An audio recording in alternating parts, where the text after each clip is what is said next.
Some betrayals happen quietly.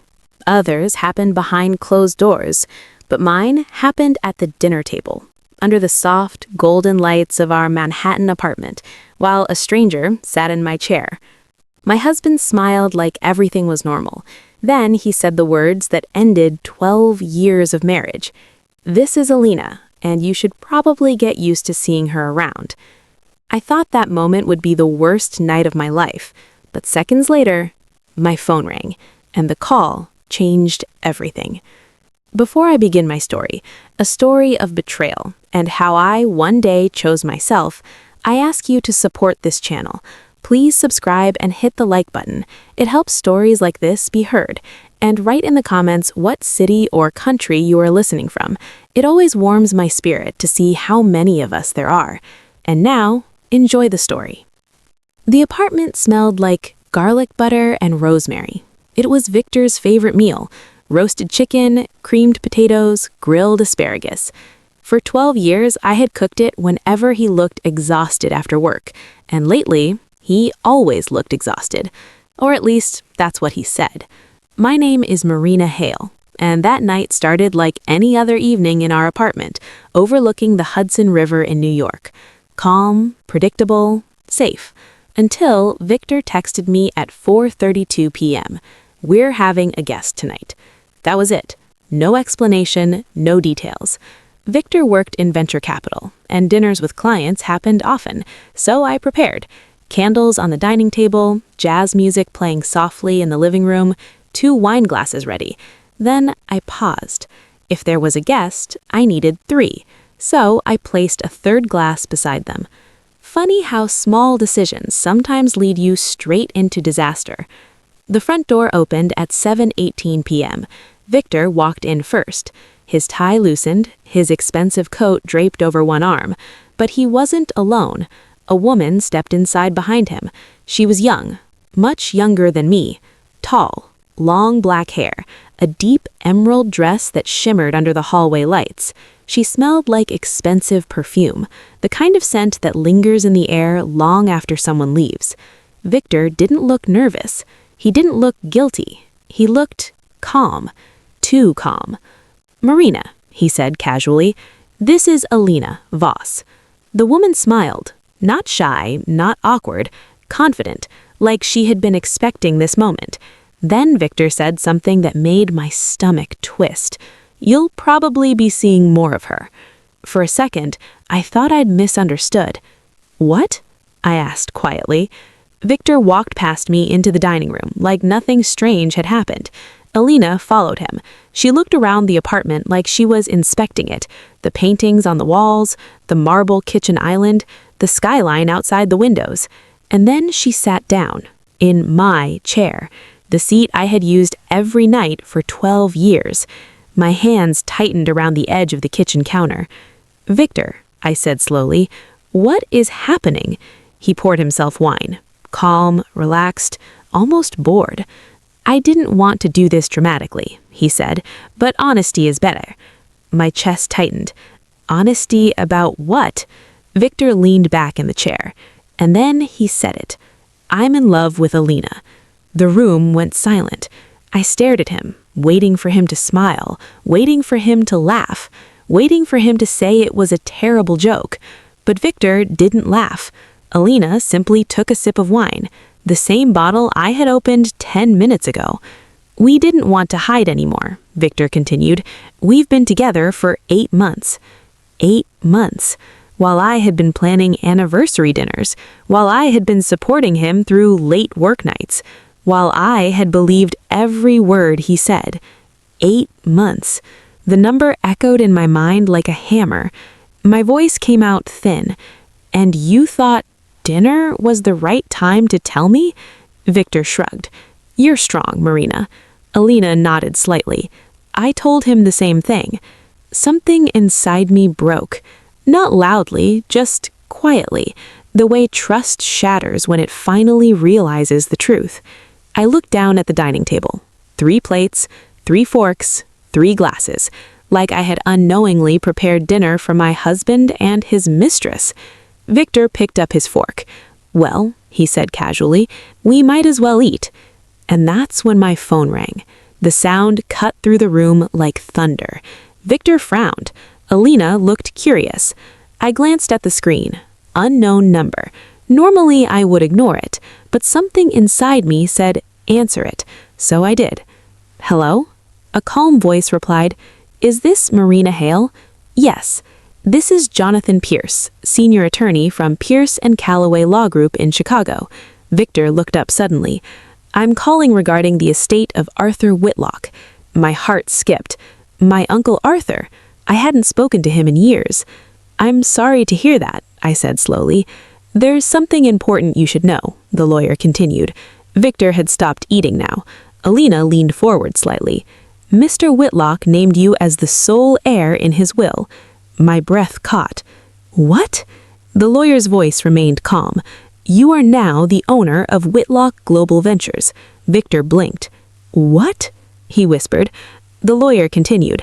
The company is currently valued at approximately, he paused, $62 million. The entire room froze. Alina slowly lowered her wine glass. Victor stared at me like he had never seen me before. But the lawyer wasn't finished. There's one more detail. My heart was pounding now. Yes? Your husband, Victor Hale, I slowly turned toward him, is currently a senior financial manager at one of Whitlock Global's subsidiaries. Victor's face turned pale, and suddenly, the balance of power at the dinner table shifted completely. The room went completely silent. Even the soft jazz music playing in the living room seemed to fade into the background. Victor stared at me like he had just seen a ghost. $62 million? He whispered. Alina's confident smile slowly disappeared. I was still holding the phone against my ear. Miss Hale? The lawyer's voice asked. Yes, I'm here. I understand this may be unexpected, he said calmly, but Mr. Whitlock updated his will 2 years ago. Everything was transferred to you. Everything. The word echoed in my mind. The company, the assets, the fortune, and apparently my husband's employer. I slowly looked up at Victor. For the first time that evening, he looked nervous. The lawyer continued speaking. There will be several documents you'll need to review, but the most important matter is leadership. Leadership? I asked. Yes, Mr. Whitlock named you acting chairwoman of Whitlock Global Ventures until the board meeting next month. My heart started beating faster. Chairwoman. I had spent 12 years supporting my husband's career. Now suddenly, I was the one holding the power. Across the table, Victor looked like someone had pulled the ground out from under him. Alina finally spoke. Victor, what does he mean you work for that company? Victor didn't answer immediately. His eyes were still locked on me. Finally, he muttered quietly. I managed the financial operations for one of Whitlock Global's investment divisions. The lawyer's voice came back through the phone. And, Miss Hale, there's one more thing. Yes? The company's headquarters are in Chicago, but the New York office, where your husband works, reports directly to the chairperson. My breath caught, which meant Victor technically reported to me. The lawyer finished speaking. My assistant will email you the details shortly. Thank you, I said slowly. Then the call ended. For a moment, nobody moved. Nobody spoke. The only sound was the quiet ticking of the wall clock above the kitchen. Victor was the first one to break the silence. Marina, he said carefully. I'd heard that tone before. It was the tone he used with investors. Careful, calculated. But tonight, I was the one holding the cards. I gently placed my phone on the table. Alina suddenly sat up straighter. Her expression had changed. The confident smirk was gone. Now she looked uncertain. Victor cleared his throat. So, this is unexpected. Unexpected. That word almost made me laugh. 8 months of betrayal, a mistress at my dinner table, a divorce announcement. But now suddenly, things were unexpected. I folded my hands calmly on the table. You were saying something earlier, I said. Victor frowned slightly. What? About divorce. Alina shifted uncomfortably in her chair. Victor leaned forward. Marina, let's not make decisions based on emotions. Oh, now emotions were a problem? That's interesting, I replied quietly. Victor ignored the sarcasm. Clearly, this situation changes things. Of course it did. Alina glanced between us. Victor, maybe we should go, she whispered. But Victor didn't move. He was still staring at me, calculating, trying to understand how the situation had turned so quickly. You didn't know about this inheritance? He asked. No. His eyes narrowed slightly. So this was a surprise to you too? Yes. Another long silence followed. Then Victor suddenly smiled. It wasn't the warm smile I had known for 12 years. It was the smile he used during negotiations. Well, he said slowly, this is incredible news. Incredible. A moment ago, he was replacing me with another woman. Now, suddenly, he sounded proud of me. Alina looked confused. Victor stood up and walked toward me. Marina, this is huge, he said. I didn't move. He placed his hand on the back of my chair. You know Whitlock Global is worth far more than $60 million if you count the subsidiaries. Interesting. He seemed very informed. Too informed. You seem to know a lot about the company, I said. He hesitated. Then he smiled again. Of course, I work there. But something in his voice felt off. Alina finally spoke again. Victor, didn't you say the owner of that company was old and sick? Victor shot her a quick look, a warning look, but it was too late. The words were already out. My stomach tightened. Old and sick, meaning Victor had expected my uncle to die. Suddenly, memories started connecting in my mind. Victor encouraging me to reconnect with Uncle Arthur last year. Victor asking about his health. Victor suggesting we visit Chicago. Victor asking questions about his business. Questions I thought were casual curiosity. But now, they felt different. Very different.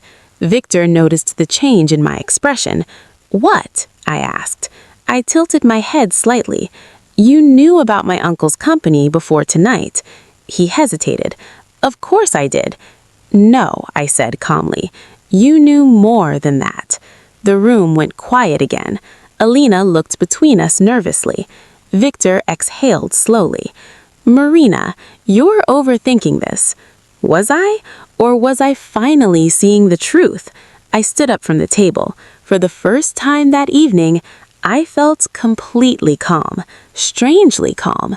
Maybe because the fear was gone, the humiliation too. Victor watched me carefully.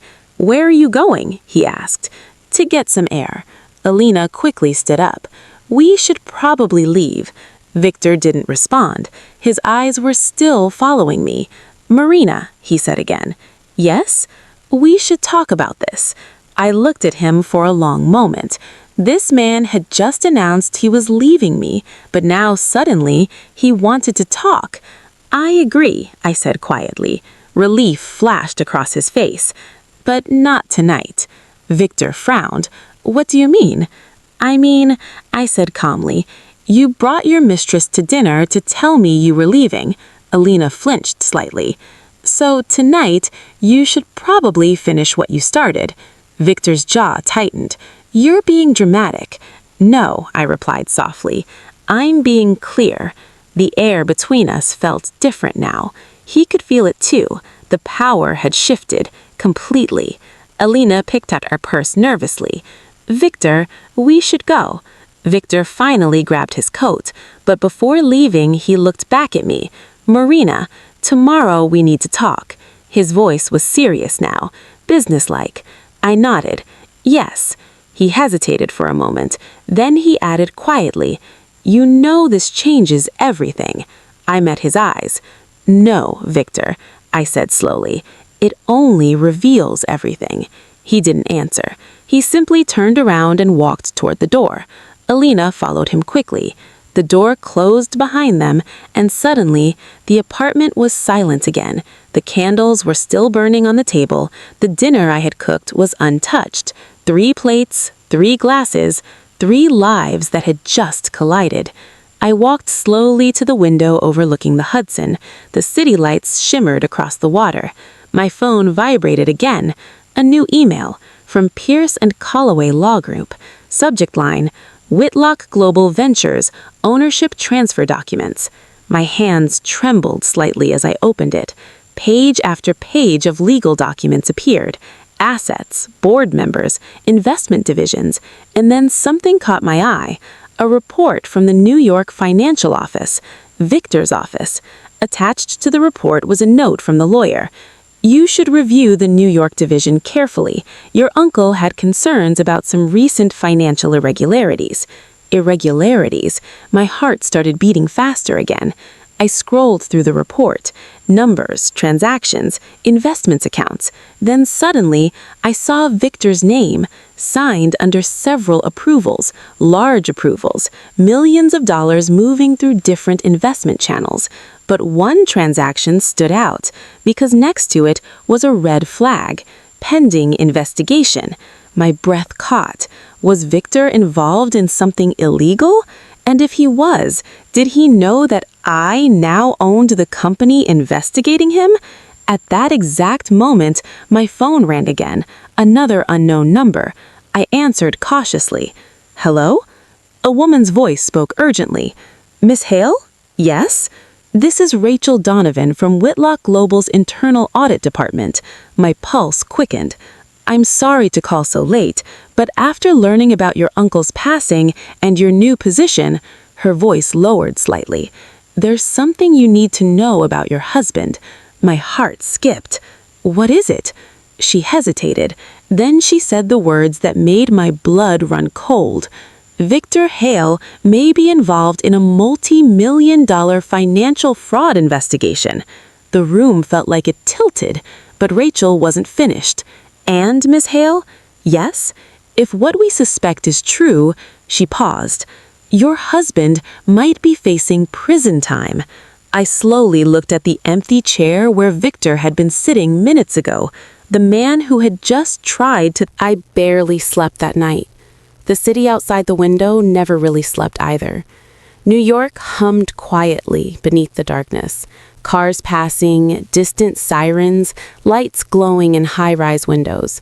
But inside my apartment, everything felt strangely still. My phone rested on the kitchen counter beside the stack of legal documents.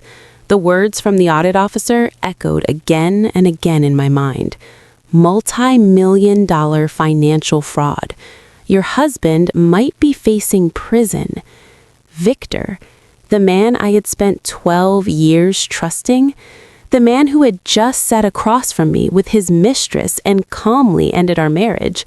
And now, the same man might be hiding something far darker than betrayal. I made coffee at 6:30 a.m. By 7:15, my phone buzzed. A message from Victor. We need to talk. I'm coming over. Of course he was. For the first time in years, I didn't feel nervous about seeing him. I felt ready. At exactly 8:03 a.m., the doorbell rang. Right on time. Victor had always been punctual. I opened the door. He stood there alone. No Alina. His hair looked messy. His expensive suit jacket was wrinkled like he had slept in it. And for the first time in years, Victor Hale looked nervous. Marina, he said quietly, can I come in? I stepped aside. He walked into the apartment slowly, looking around like he was seeing it differently now, like the place had changed overnight. Maybe it had. He sat at the kitchen counter while I poured coffee into 2 mugs. For a moment, neither of us spoke. Finally, Victor broke the silence. So I assume the lawyer contacted you again. Yes. And you've read the documents. Yes. He nodded slowly. That company, it's huge. I didn't answer. Victor leaned forward slightly. Marina, you need to understand something. What? This changes everything. I looked at him carefully. You said that last night. I meant it. His tone had changed. It was softer now, careful, like someone trying to fix something fragile. Marina, we've been together 12 years. Yes, that means something. Does it? Because last night it hadn't meant much to him. Victor ran a hand through his hair. I shouldn't have brought Alina like that. No, he definitely shouldn't have. That was a mistake. A mistake. Not betrayal, not humiliation, just a mistake. I remained quiet. Victor looked directly into my eyes. I ended things with her. That surprised me slightly. You ended things? Yes. When? Last night. Interesting. 8 months of secret romance ended within hours of learning about $62 million? Victor leaned closer. Marina, we can fix this. Fix this? The word sounded almost surreal. You just told me you were leaving, I reminded him. That was before. Before the inheritance. Before the power shift. Victor reached across the counter. His hand stopped inches from mine. Marina, I was under a lot of stress. Stress, of course. Men always blamed stress. I made terrible decisions. Yes, he had. But we can move past them. Can we? Victor's voice softened. You're my wife. The words sounded almost convincing. Almost. But then I remembered the documents, the investigation, the fraud warning. So I asked the question that had been waiting in my mind all night. Victor, is there something you want to tell me? His eyebrows furrowed. What do you mean? About work. For the first time that morning, Victor's expression changed. Just slightly, but I saw it. A flicker of panic. What about work? He asked carefully. I slid the printed documents across the counter. The financial report from Whitlock Global. Victor looked down. His eyes scanned the pages, and suddenly his face went pale. He looked back at me slowly. Where did you get this? It came with the ownership files. Victor sat back in his chair, silent for a long time. Then he sighed. You weren't supposed to see that yet. The words sent a cold wave through my chest. See what? Victor rubbed his temples. This investigation, it's complicated. Is it? Yes, because the audit department thinks you're involved in fraud. Victor looked up sharply. They called you? Yes. Another long silence filled the room. Finally, Victor spoke again, his voice lower now. Marina, listen to me carefully. I waited. This investigation is investigating the wrong person. My eyes narrowed. What does that mean? Victor leaned forward. It means someone else is responsible. Who? Victor hesitated. Then he said a name. Alina. For a moment, I thought I misheard him. Your girlfriend? She wasn't just my girlfriend. The words hung in the air. What does that mean? I asked slowly. Victor exhaled. Alina works for a rival investment firm. The room went completely still. What? She approached me 8 months ago. Suddenly, the timeline made sense. 8 months, the same time the affair began. Victor continued speaking. At first, it was professional. Professional? She was trying to convince me to move some investment funds. My stomach tightened. That's illegal. I know. Did you do it? Victor didn't answer immediately, and that silence told me everything. My heart sank. You did. Victor closed his eyes briefly. I moved a small amount. How much? A few million. A few million, like he was talking about pocket change. But then things got out of control, he continued quickly.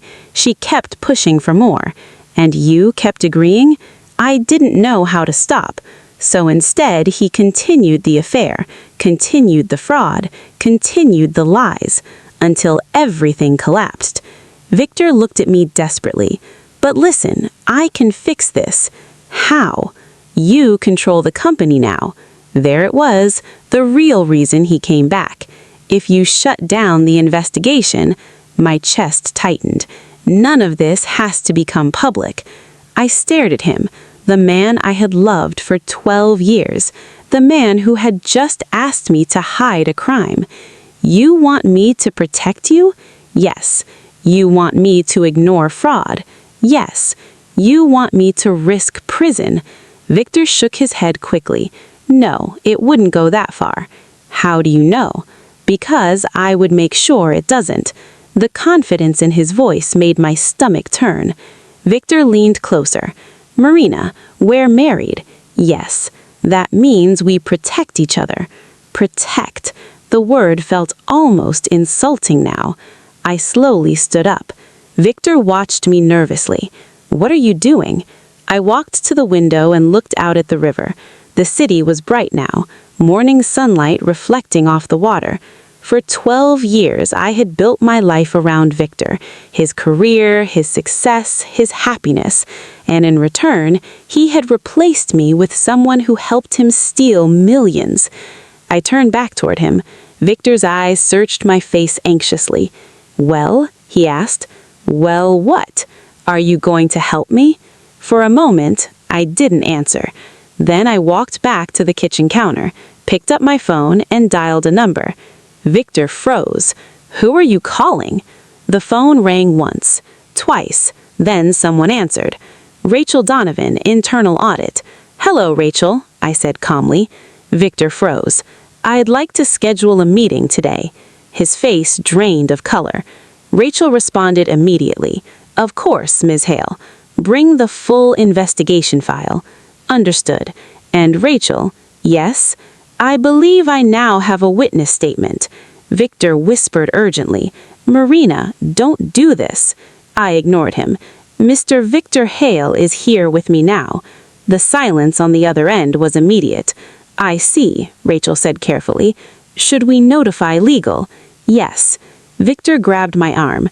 Marina, please. For the first time, his voice sounded afraid, real fear. Don't ruin my life, he whispered. I looked at him calmly. You ruined it yourself. Victor's shoulders collapsed. The confident businessman was gone. In his place stood a desperate man who had gambled everything and lost. Rachel spoke again through the phone. We'll be there within an hour. Thank you. I ended the call. Victor sat down slowly, his hands shaking. You're really going to do this? Yes. After 12 years? Yes. He looked up at me with hollow eyes. I made a mistake. No, Victor, I said quietly. You made a choice. He lowered his head. 30 minutes later, the doorbell rang again. This time it wasn't Victor. 2 lawyers, an auditor, and the end of his carefully constructed lies. Victor didn't resist. He didn't argue. He simply sat there silently as they explained the investigation, as they reviewed the documents, as they told him what was coming next. And when they finally stood up to leave, Victor looked at me one last time, his voice barely above a whisper. I never thought you'd be the one to destroy me. I held his gaze. I didn't destroy you, I said softly. You did that yourself. They escorted him out of the apartment. The door closed quietly behind them. And just like that, 12 years of marriage ended. Not with screaming, not with revenge, but with truth. I walked back to the window and watched the city again. The river flowed calmly beneath the sunlight. Life moving forward, unstoppable. And that's when I realized something important. Betrayal doesn't just reveal the worst in people. Sometimes it reveals the strength you never knew you had. Because in the end, the people who betray you often believe you're weak. They believe you'll forgive anything, accept anything, endure anything. But sometimes the quietest person in the room is the one holding the power to change everything. And sometimes the phone call that feels like the end of your life is actually the beginning of a completely new one. And now I want to ask you something. If you were in Marina's place, would you have protected Victor, or would you have done exactly what she did? Tell me honestly in the comments.